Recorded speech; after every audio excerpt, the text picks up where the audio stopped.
Hello everyone. आज हम question करेंगे। हमने क्या करना है क्वेश्चन में, हमने एक ऐसी वैल्यू निकालनी है, जो वो वैल्यू निकालनी है, इंटीजर निकालना है पॉजिटिव।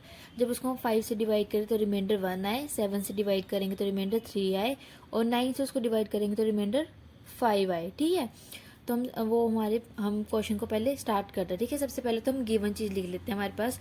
पहले हम एक लेट कर लेते हैं कि जो वो वैल्यू जिसे हम डिवाइड करेंगे उसको हम मान लेते हैं x. Let x be the required integer. Okay, अब इसको हम लिखेंगे कैसे, इसको ऐसे लिख देते हैं। x is congruent to 1 modulo 5, x is congruent to 3 modulo 7, x is congruent to 5 modulo 9।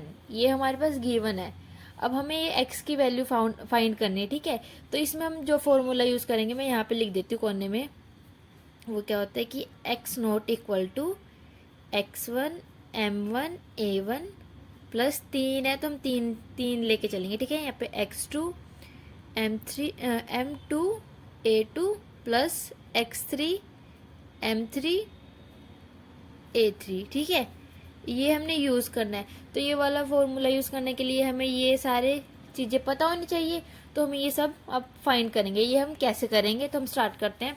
सबसे पहले ये देखो, हमें सबसे पहले तो ये चेक करना पड़ेगा जो हमारे मॉडुलो के अंदर है कि ये आपस में प्राइम हो। तो ये है आपस में पेयर वाइज प्राइम। ठीक है, तो इसको लिखते हैं हम, कैसे लिखेंगे, since 5 7 9 are relatively prime,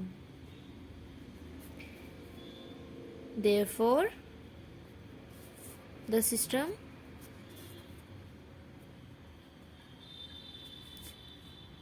one is unique.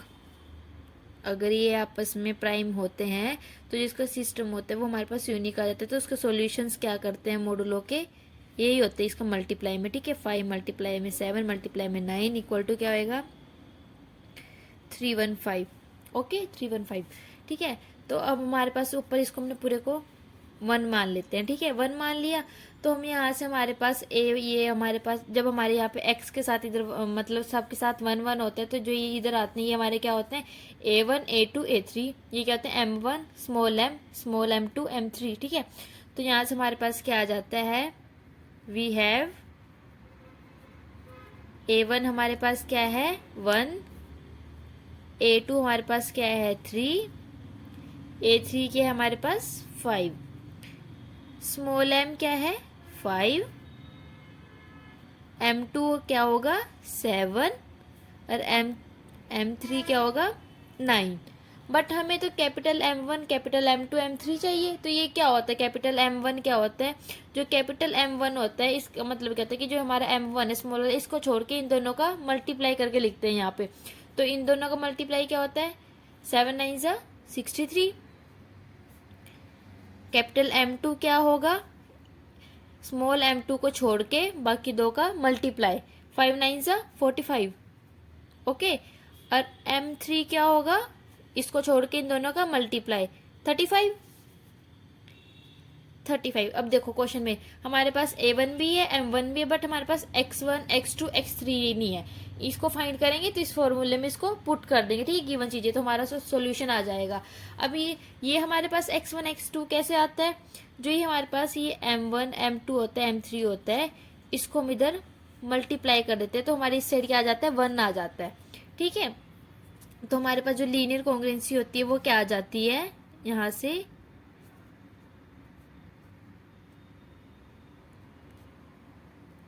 ये क्या आ जाएगी 63x कॉन्ग्रुएंट टू 1 मोडुलो 5। इसका मतलब क्या है कि हम यहाँ पे x1 क्या रखें, जो 5 से डिवाइड करने पे 1 आए। ठीक है, ऐसे ही यहाँ पे m2 यहाँ पे क्या आएगा 45x 1 मोडुलो सेकंड पे क्या है 7। ठीक है, m3 हमारे पास क्या है 35x कॉन्ग्रुएंट टू 1 मोडुलो 9। अब हमें यहाँ पे हिट एंड ट्रायल मेथड करना पड़ेगा कि हम यहाँ पे स्मॉलेस्ट सबसे लीस्ट वैल्यू पुट लीस्ट से स्टार्ट करेंगे हम, ठीक है। तो हम यहाँ पे क्या पुट करें, देखो जैसे हमें पहले इसको थोड़ा सॉल्व कर लेते हैं, ठीक है। इसको हम ऐसे भी लिख सकते हैं। अब हम इसमें क्या करेंगे, इसमें से हम 5 के फैक्टर निकाल लेते हैं तो हमें इजी हो जाएगा। तो यहाँ से ये किस पे जा सकता है, ये जाएगा 5 12 से क्या होता है 60 होता है, तो 63 माइनस 60 क्या आ जाएगा यहाँ से हमारे पास 3x कॉन्ग्रुएंट टू 1 मोड 5।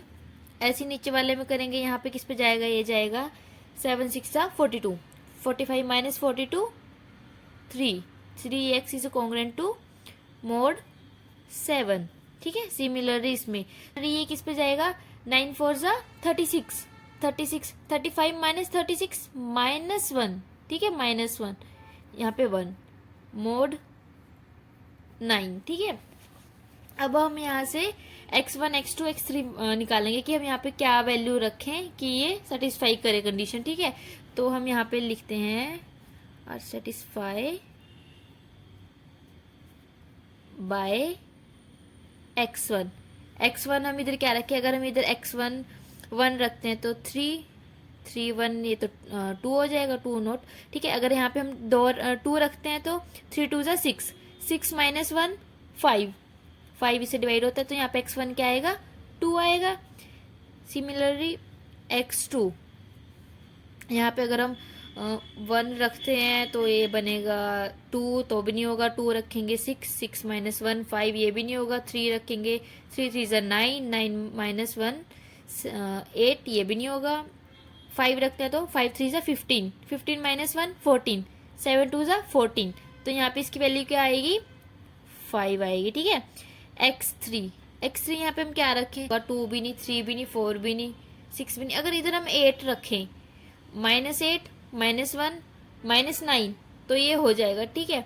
इधर हम रख देते हैं 8, ओके। ये हमारे पास, अब देखो क्वेश्चन में हमें क्या चाहिए था, x1 चाहिए था, x1 x2 x3 ये हमारे पास आ गया, a1 a2 3 हमारे पास है, capital M1 small M2 M3 भी हमारे पास है। बस ये तीनों चीजें हम यहाँ पे पुट कर देंगे, ठीक है।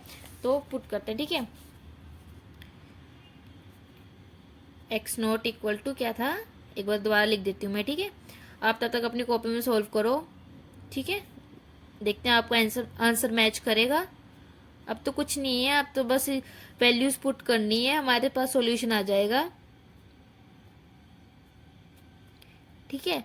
x1 हमारे पास क्या है 2, m1 हमारे पास क्या है 63, ये है 2, ये आएगा 5 3 45 प्लस 5 35 8, ये हमने वैल्यू पुट कर दी इधर। अब इसको सॉल्व करना, इसको सॉल्व करके आपके पास आंसर आया होगा 2201, ठीक है। इसको सॉल्व करके आपके पास यही आंसर आएगा। तो इसका मतलब क्या आया है कि हमारे पास जो सॉल्यूशन है, फर्स्ट वाली इक्वेशन जो हमने ये स्टार्टिंग में पूरा ये फर्स्ट मानना था, इस पूरे का सॉल्यूशन हमारे पास क्या आ गया, solution of 1 is given by x is congruent to 2201 modulo, यहाँ पे मोड क्या आएगा, इन तीनों का मल्टीप्लाई 579, इन तीनों का मल्टीप्लाई क्या था हमारे पास 315, मोड 315, ये हमारे पास सॉल्यूशन आ गया है, ये हमारे पास सॉल्यूशन आ गया। बट हम क्या कर सकते हैं, इसमें से जो ये 2201 आया है, इसमें से 315 के हम फैक्टर निकाल सकते हैं, ठीक है। तो ये जब हम इसको फैक्टर निकालने देंगे तो हम इसमें से इसको जब हम 315 से इसको 2201 को डिवाइड करेंगे तो हमारे पास रिमाइंडर क्या आएगा, आप साइड में डिवाइड करके देखना, ये 6 पे जाएगा, तो इसमें से रिमाइंडर हमारे पास बचेगा 311 मोड 315।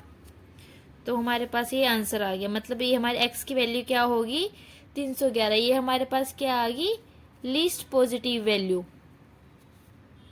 पॉजिटिव इंटीजर, ठीक है। ये हमारी x की वैल्यू आ गई। मतलब ऐसे क्वेश्चंस में कुछ नहीं है, मतलब हमें दी होगी, हमें कई बार क्वेश्चन में सीधा ये दिया होगा तो हमें इसके फैक्टर निकालने पड़ेंगे, जैसे 579 597। तो हमें इस फॉर्म में क्वेश्चन को लिखना होगा। तो हमें क्या ये फॉर्मूला याद करना है और हमने ये वैल्यूज फाइंड करनी है।